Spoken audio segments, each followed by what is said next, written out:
नमस्कार बच्चों, मैं गीता त्यागी अपने YouTube चैनल पर आपका स्वागत करती हूँ।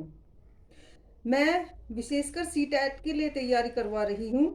आज मैंने हिस्ट्री का एक टॉपिक लिया है जो पेपर 2 एसएसटी वालों के लिए बहुत ही महत्वपूर्ण है और अदर किसी भी एग्ज़ाम के लिए बहुत महत्वपूर्ण है।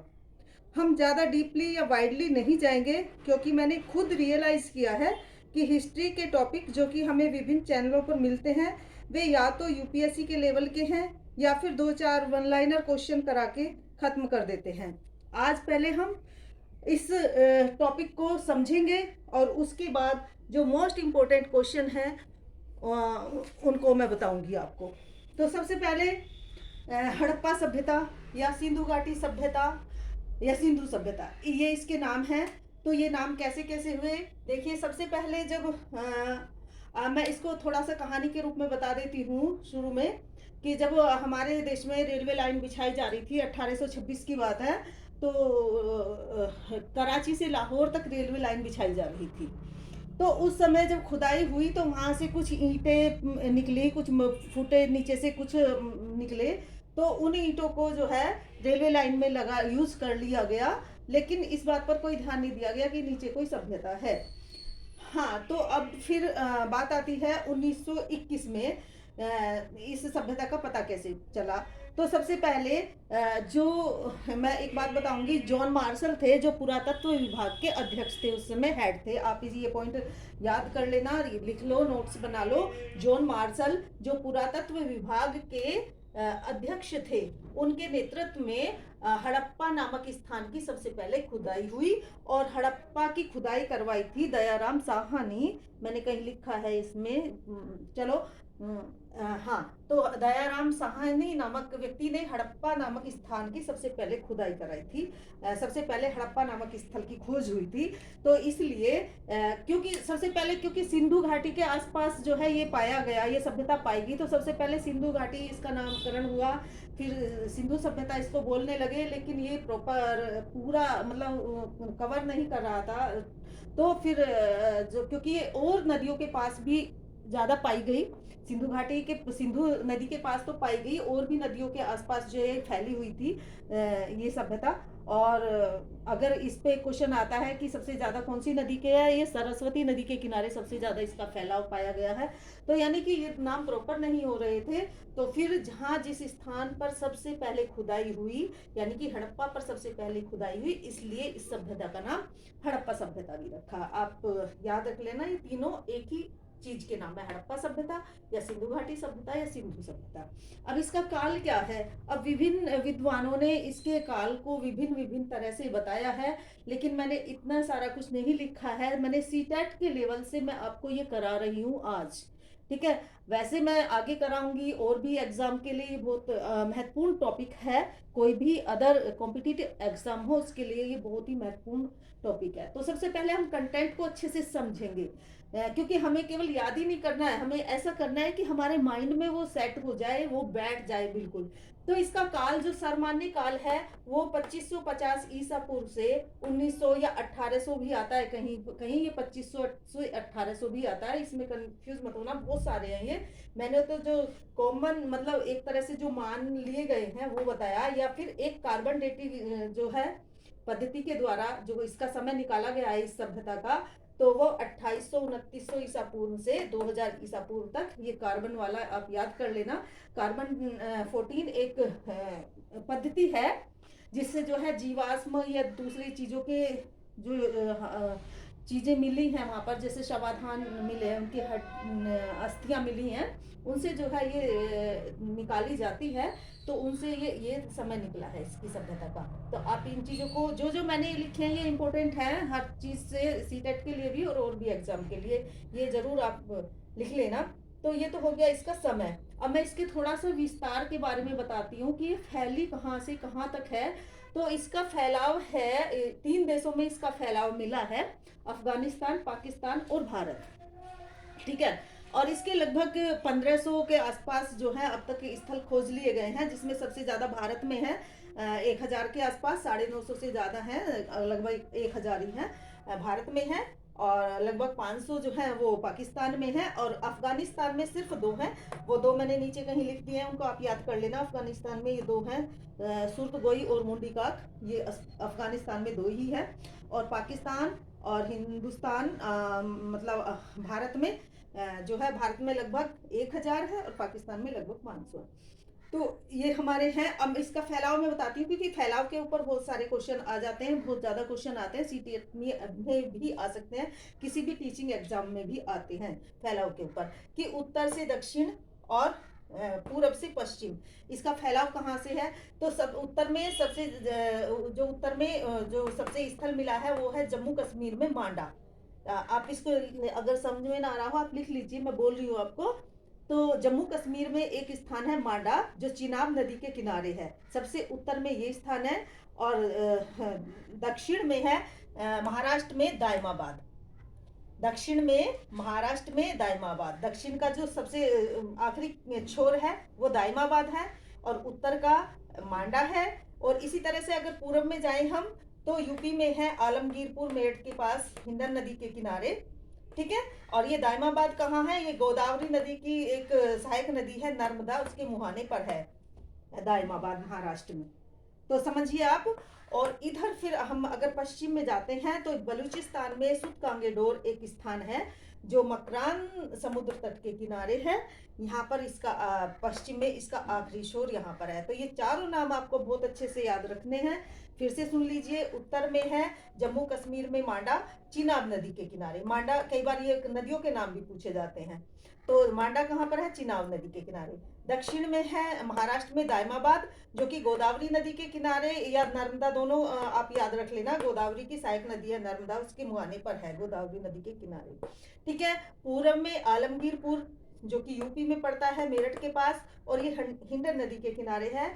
और पश्चिम में है बलूचिस्तान, सुतकांगेडोर, यहाँ पर है ये। तो इस तरह से अगर हम इन चारों स्थानों को मिला दें, तो ये एक त्रिभुजाकार आकृति बनती है, त्रिभुजाकार। तो कई बार ये भी क्वेश्चन पूछा है कि आकृति कैसी है इसकी, तो त्रिभुजाकार है। ठीक है। सिंधु घाटी सभ्यता की या हड़प्पा सभ्यता की जो क्षेत्रफल है उसकी आकृति कैसी है, आकृति है उसकी त्रिभुजाकार। अच्छा, इसका कई बार ये पूछ लिया जाता है कि पश्चिम से पूरब तक कितनी है ये, तो मैंने लिख दिया यहाँ पे, छोटा छोटा सा लिखा है, आपको दिख रहा होगा। तो पश्चिम से पूर्व तक अगर हम इसकी लंबाई देखें तो ये 1600 किलोमीटर है, और उत्तर से दक्षिण देखें तो ये 1400 किलोमीटर है। इसको भी ध्यान से लिख लेना। पूरब से पश्चिम तो 1600 और उत्तर से दक्षिण 1400 है ये। अच्छा, आगे चलते हैं अब। तो ये तो हो गया इसका विस्तार। आगे चलते हैं। मैंने लिख दिया है इसकी आकृति कैसी है, त्रिभुजाकार है। ठीक है। और इसका जो क्षेत्रफल है वो लगभग 13 लाख वर्ग किलोमीटर है, और एक्चुअली में 12,99,600 वर्ग किलोमीटर है, मैंने लिख दिया है। तो लगभग 13 लाख ही है। ठीक है ना। आप 13 भी आ सकता है आपको एग्जाम में, और 12,99,600 भी आ सकता है। ठीक है। तो 3 देशों में इसका फैलाव है, भारत, पाकिस्तान और अफगानिस्तान। ऊपर भी मैं बता चुकी हूँ, 3 देशों में फैलाव है। ये हमारा भारत है, मैंने भारत का मैप बनाया हुआ था। ये हमारा भारत है, ये भारत है। और भारत से इधर इधर ये यहाँ पे पाकिस्तान है, ये पाकिस्तान है। और ये यहाँ पे अगर और पीछे चलो तो अफगानिस्तान है। ठीक है। ऊपर की तरफ और ऊपर चलो तो अफगानिस्तान है। तो इस तरह से ये हमारी इस सिंधु घाटी सभ्यता का या हड़प्पा सभ्यता का ये फैलाव है। अब आगे मैंने बताया था कि 3 देशों में इसका फैलाव है, और लगभग 1500 स्थल खोजे जा चुके हैं। और अफगानिस्तान में केवल 2 ही स्थल है, इनको आपको याद करना ही पड़ेगा, सुर्तगोई और मुंडी काक, क्योंकि 2 हैं इसलिए इनके नाम पूछ लिए जाते हैं।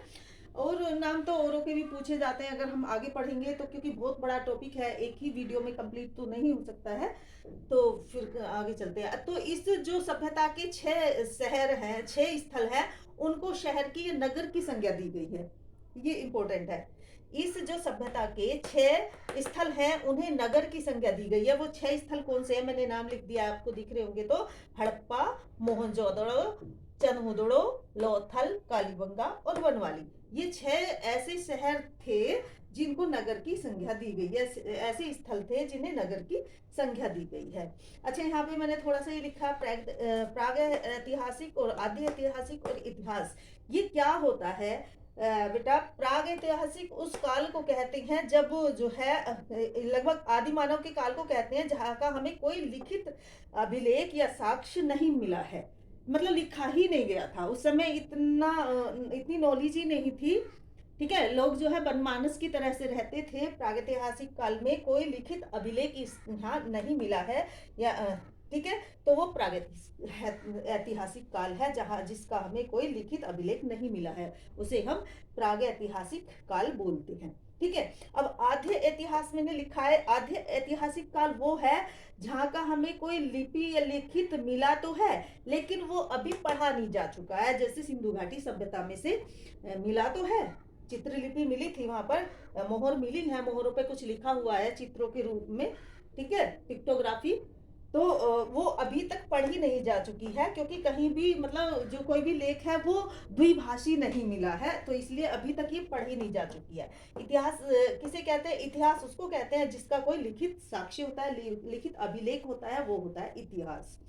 तो ये तीनों बातें मेरे ख्याल से आपको समझ आ गई होंगी। प्रागैतिहासिक जिसका कोई लिखित साक्ष्य अभिलेख नहीं होता, आद्य ऐतिहासिक जिसका लिखित साक्ष्य तो है बट अभी पढ़ा नहीं गया है, और इतिहास जिसका लिखित साक्ष्य होता है उसको इतिहास कहते हैं। तो ये हमने सीख लिया है। अब हम इसके महत्वपूर्ण तथ्य पर आ जाते हैं।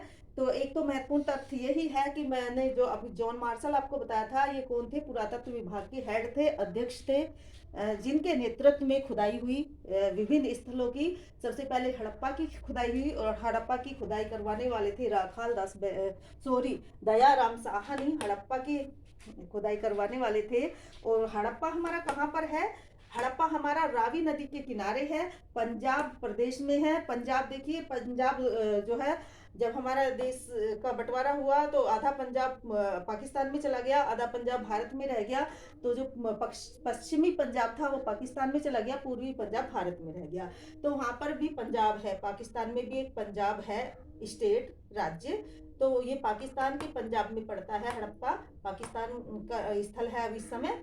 तो पंजाब प्रांत में है ये, और रावी नदी के किनारे है, ये याद रखना। हड़प्पा रावी नदी के किनारे है, क्योंकि ये पूछे जाते हैं कौन सी नदी के किनारे कौन सा स्थल है। ठीक है, उसके बाद है एक जो बड़ा, मैंने आपको जो नगरों की संख्या बताई थी, मोहनजोदाड़ो। मोहनजोदाड़ो भी ये पाकिस्तान में है, लेकिन ये सिंध प्रांत में है और सिंधु नदी के ही किनारे है। सिंध प्रांत में है और सिंधु नदी के ही किनारे है। ठीक है, और अगर ये पूछा जाएगा कि मैं सोच रही थी आपको सीटेट के लेवल से ही पढ़ाऊं, तो ये सिंधु नदी के किनारे, सिंधु नदी के दाईं तरफ है। जैसे यहाँ से सिंधु नदी चली है और आके अरब सागर में गिर जाती है, तो सिंध प्रांत जो है यहाँ पर है, इधर इस सिंधु नदी के इस साइड है। सिंधु नदी के इस, मान लीजिए सिंधु नदी जा रही है, तो यहाँ पे सिंध प्रांत इधर है और सिंधु नदी के इधर है, और चंद हुदड़ो जो है इस सिंधु नदी के दूसरी साइड है, बाईं तरफ है। दूसरा जो चंद हुदड़ो है ये भी पाकिस्तान में ही है इस समय। तो ये सिंधु नदी के किनारे हैं दोनों। और लोथल जो है, लोथल गुजरात में है, जो है खंबात की खाड़ी के पास है। ठीक है, और भोगवा, अगर नदी का नाम आता है तो लोथल भोगवा नदी के किनारे है। उसके बाद कालीबंगा, कालीबंगा राजस्थान में है, और बनवाली, बनवाली जो है ये हरियाणा में है, हिसार में। तो इस तरह से आ जाते हैं। अब क्वेश्चन क्या पूछे जाएंगे? महत्वपूर्ण क्वेश्चन, ये मैंने बता दिए, ये भी महत्वपूर्ण है जो अभी बताया मैंने। अब आगे पूछा जाता है कि ये सभ्यता जो है कौन सी सभ्यता कहलाती है? ये कांस्य युगीन सभ्यता कहलाती है, कांस्य युगीन सभ्यता। याद रखना है आपको। कांस्य कैसा होता है? कांसा या कांस्य होता है तांबा और टीन को मिला के एक नई धातु बना ली गई। तांबा और टीन को मिला के एक नई धातु बना ली गई, जिसका नाम रखा गया कांसा। ठीक है, इसलिए क्योंकि यहाँ पर कांसा बना लिया गया था इस युग में, तो इसे कांस्य युगीन सभ्यता बोलते हैं। जबकि कांसे का भी और टीन मतलब तांबे का भी इतना ज्यादा यूज नहीं हुआ है यहाँ पे। वैसे सबसे ज्यादा अगर धातु का यूज हुआ है तो तांबे का ही आता है। सबसे ज्यादा कौन सी धातु का प्रयोग किया था हड़प्पा वासियों ने, हड़प्पा सभ्यता के वासियों ने? तो वो तांबे का ही प्रयोग किया था, लेकिन इसको कांस्य युगीन सभ्यता बोला जाता है। अगर पूछा जाएगा कि ये सभ्यता कौन से युगीन है, तो कांस्य युगीन थी। ठीक है। अच्छा, दो जो इसके स्थल हैं उनको इसकी राजधानी माना गया है, क्योंकि यहाँ पर ज़्यादा डेवलपमेंट हुआ था, ज़्यादा विकास हुआ था, ज़्यादा चीज़ें यहीं पर देखने को मिली हैं खुदाई के दौरान। तो ये जो हड़प्पा और मोहनजोदड़ो, ये दो शहर हड़प्पा सभ्यता की या सिंधु घाटी सभ्यता की राजधानी थे। याद रखेंगे आप, दो शहर राजधानी थे, हड़प्पा और मोहनजोदड़ो। अच्छा, मोहनजोदड़ो का कई बार अर्थ क्या होता है ये भी आ जाता है कि क्या अर्थ है इसका, क्या मतलब है। तो मोहनजोदड़ो का अर्थ है मृतकों का टीला या प्रेतों का टीला, ये कई शब्द आते हैं। ठीक है, मोहनजोदड़ो से मतलब है कि मृतकों का टीला, याद रहेगा। ठीक है। अच्छा, सबसे अधिक प्रयुक्त धातु हुई थी तांबा। अभी मैंने आपको ये समझा भी दिया है, जबकि ये कांस्य युगीन सभ्यता मानी जाती है, लेकिन सबसे अगर धातु का सबसे ज्यादा प्रयोग किया था तांबे का। ठीक है। अच्छा, अब आगे चलते हैं। कौन से जो स्थल है, कौन सी नदी के किनारे, कौन से प्रांत में, ये भी मैंने यहाँ पर लिखा है कि हड़प्पा जो है पंजाब प्रांत में है। अब ये याद रखना कि पंजाब ये पाकिस्तान वाला पंजाब है, हड़प्पा जो है पाकिस्तान में है। तो पंजाब प्रांत में रावी नदी के किनारे है। मोहनजोदड़ो जो है पाकिस्तान के सिंध प्रांत में है और ये सिंधु नदी के किनारे है। और चंद्रहुदड़ो भी अभी जैसे मैंने समझाया था आपको यहाँ मैप से कि चंद्रहुदड़ो भी सिंधु नदी के दूसरी तट पर है, दाएं तट पर मोहनजोदड़ो है। जब सिंधु नदी ऐसे ऊपर से आ रही है तो इसका दायां इधर होगा जिधर सिंधु है, सिंध प्रांत है, और चंद्रहुदड़ो जो है बाईं तरफ है, ये याद रखना है आपको। ठीक है। लोथल भारत में है और गुजरात प्रांत में है और खंबात की खाड़ी के पास है, किनारे हैं। और ये भोगवा नदी के किनारे है, अगर नदी का नाम आता है तो भोगवा। ठीक है। अच्छा, कालीबंगा राजस्थान में है और घग्गर नदी के किनारे है, इसको पुरानी सरस्वती, प्राचीन सरस्वती भी बोलते हैं। ठीक है। बनवाली हरियाणा में है और ये भी सरस्वती नदी के किनारे है। ठीक है। और हड़प्पा की खोज किसने की थी? हड़प्पा की खोज दयाराम साहनी ने की थी। और मोहनजोदड़ो की खोज राखाल दास बनर्जी ने की थी 1922 में। ठीक है। और हड़प्पा की खोज की थी 1921 में, याद रहेगा। हड़प्पा की खोज 1921 में, यानी कि पहले हड़प्पा की हुई, एक साल बाद मोहनजोदड़ो की हुई थी। ठीक है। तो हड़प्पा की खोज करी थी, इनका पूरा नाम दयाराम साहनी है। तो राय बहादुर दयाराम साहनी इनका पूरा नाम है। अगर आप इस पूरा नाम बोला जाएगा तो राय बहादुर दयाराम साहनी, मैंने दयाराम साहनी लिखा है क्योंकि सब जगह ज्यादातर दयाराम साहनी ही लिखा मिलता है, वैसे पूरा नाम है राय बहादुर दयाराम साहनी। और मोहनजोदड़ो की खोज की थी 1922 में राखाल दास बनर्जी ने। ठीक है। तो ये तो हो गई कुछ मोस्ट इम्पोर्टेंट बातें। और आप ये मैंने बता दिया था, इनके खुदाई हुई और जो पुरातत्व के हेड थे उस समय वो थे सर जॉन मार्शल। ये 3 नाम आपको याद रखने हैं। ठीक है। अब हम आगे चलते हैं कि इस सभ्यता की विशेषताएं क्या थी, कैसी सभ्यता थी। देखिए, ये सभ्यता थी नगरीय सभ्यता। जैसे हमने वैदिक सभ्यता पढ़ी है, तो वैदिक सभ्यता ग्रामीण सभ्यता थी, ये सभ्यता थी नगरीय सभ्यता, शहरी सभ्यता थी ये। और कौन सी काल की थी? आद्य ऐतिहासिक काल, जो मैं पहले समझा चुकी हूँ आपको, आद्य ऐतिहासिक काल, जिसमें हमें लिखित साक्ष्य तो मिले हैं बट वे अभी पढ़े नहीं जा चुके हैं। तो आद्य ऐतिहासिक काल की सभ्यता थी। कैसी सभ्यता थी? शांति प्रिय सभ्यता थी, क्योंकि हथियार ज्यादा नहीं मिले हैं आगे। और ये व्यापार प्रधान जो है सभ्यता थी, मतलब जैसे वैदिक सभ्यता कृषि प्रधान थी, ये थी व्यापार प्रधान सभ्यता। अब ये तो होगी इसकी विशेषताएं। अब देखिए यहाँ पर जो है ना, ये प्रसिद्ध क्यों है? क्योंकि यहाँ पर जो नगर नियोजन मिला है वो बड़ा ही अच्छा, आज से भी ज्यादा डेवलप्ड उस समय था नगर नियोजन। तो नगर जो है कैसे बना हुआ था? नगर जो है, अगर हम आए कि नगर जो है 2 भागों में बटे हुए मिले हैं। ज्यादातर जो नगर हैं वो 2 भागों में बटे हुए हैं, जिनमें पूर्वी हिस्सा तो उसको बोलते थे निचला नगर, और जो पश्चिमी हिस्सा था उसको बोलते थे नगर दुर्ग या किला, मतलब उसके अंदर किलाबंदी मिली है। पश्चिमी हिस्से में किलाबंदी मिली है और बड़े बड़े महल टाइप, किले टाइप जो है मकान मिले हैं। तो इससे अनुमान लगाया जाता है कि जो पश्चिमी हिस्से में बड़े महत्वपूर्ण लोग रहते थे और निचले हिस्से में आम लोग रहते थे, आम जनता रहती थी। पूर्वी जो निचला नगर है, तो पूर्वी निचले नगर में आम लोग रहते थे, आम जनता रहती थी, जबकि पश्चिमी नगर या नगर दुर्ग में महत्वपूर्ण लोग रहते थे। अच्छा, उसके बाद अब हम पढ़ने वाले हैं कि वो नगर की विशेषता क्या थी। नगर की विशेषता ये थी कि जो है वहाँ पर जो जितनी भी सड़कें मिली हैं वो बिल्कुल सीधी और एक दूसरे को समकोण पर काटती हुई सड़कें मिली हैं। और जो मकान थे वो सड़कों के किनारे एक ग्रिड की उसमें मिले हैं। जैसे शतरंज का वो होता है चौसर खेलने वाला मतलब इस तरह से जो है मकान मिले हैं। और बाहर चौड़ी सड़क होती थी, चौड़ी सड़क से एक छोटी सड़क और मिली हुई थी। तो मकानों के जो दरवाजे थे वो छोटी सड़क पर यानी कि गली की तरफ खुले हुए थे। ज्यादातर जहाँ देखे गए हैं वो मकानों के जो दरवाजे थे, खिड़की दरवाजे, वो गली में खुले हुए थे, मेन रोड पर नहीं खुले थे। ठीक है। और ये तो हो गया मकानों का कि सड़कें चौड़ी थी, सीधी थी, एक दूसरे को समकोण पर काटती थी। और क्या है, ठीक है। और मकानों के जो दरवाजे थे वो ज्यादातर गलियों की तरफ, हर शहर में ज्यादातर गलियों की तरफ खुले हुए थे, एक लोथल को छोड़कर। लोथल में मेन रोड पर खुले हुए थे। ठीक है।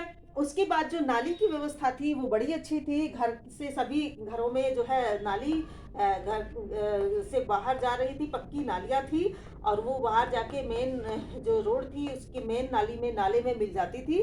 और हर नाली पे जगह जगह जो है होल बने हुए थे, जहाँ पर नाली का जो कूड़ा कचरा इकट्ठा हो जाता था वहाँ से नाली की सफाई हो जाए। उसके ऊपर ढक्कनदार जो थे वे होल, और ढक्कन हटा के उसको कूड़े कचरे को निकालो और पानी आगे चला जाता था बाहर। पानी की निकासी का जो प्रबंध था वो बहुत अच्छा मिला है वहाँ पर। और क्या है इसके बारे में, हम नाली पढ़ लिया, दरवाजे मैंने बता दिया आपको कि गली की तरफ खुलते थे ना कि सड़क की तरफ। हर घर में जो है कुआं भी मिला है, शौचालय की भी सुविधा घर में थी। अच्छा, एक चीज और मैं बताऊंगी कि कुछ जो है सामूहिक भवन मिले हैं, जैसे अन्नागार और सामूहिक स्नानागार और जो है वो सभागार। ये तीन जो है मतलब इस तरह के सामूहिक भवन भी मिले हैं। तो कई बार क्वेश्चन आ जाता है कि सबसे बड़ा जो है वो क्या है, क्या मिला है। तो जो सबसे बड़ा मिला है वो मिला है सामूहिक अन्नागार। अच्छा, अन्नागार दोनों जगह मिले हैं, यानी कि मोहनजोदाड़ो में भी मिले हैं और हड़प्पा में भी मिले हैं अन्नागार। तो सबसे बड़ा भवन क्या था, सबसे बड़ा अगर भवन पूछा जाएगा तो अन्नागार तो आप जानते होंगे, यानी कि अन्न के गोदाम जिनमें अन्न भरा जाता है, अन्नागार। तो सबसे बड़ी जो इमारत है, भवन है, वो अन्नागार है। ठीक है। उसके बाद अन्नागार भी 6 अन्नागार मिले हैं हड़प्पा में 6 अन्नागार मिले।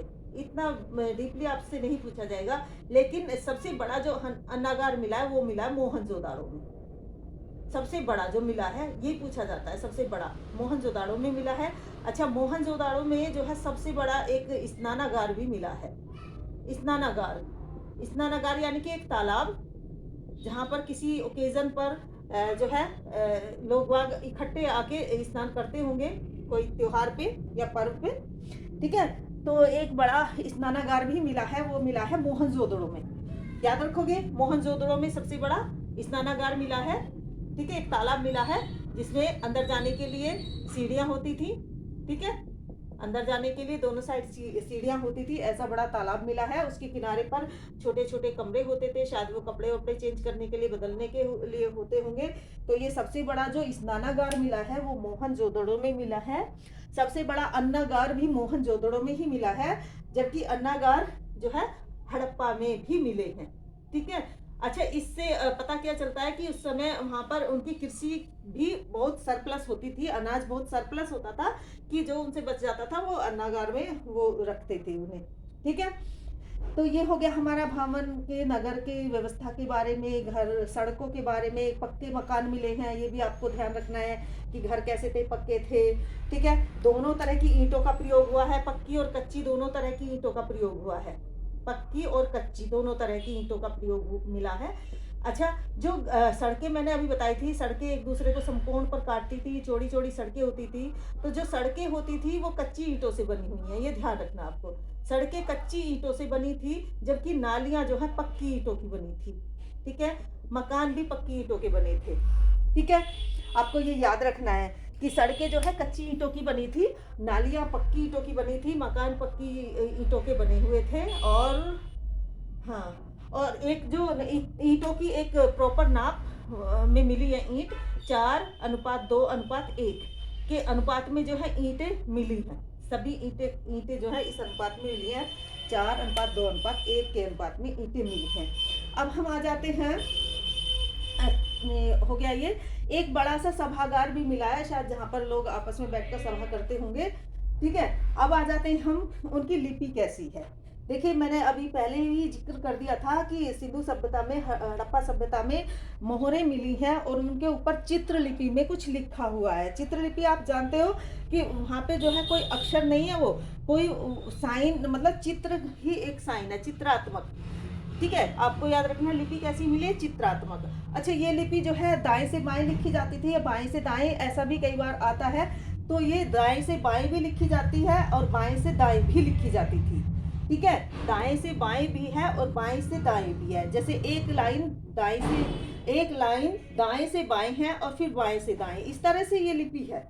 ठीक है, हाँ जी।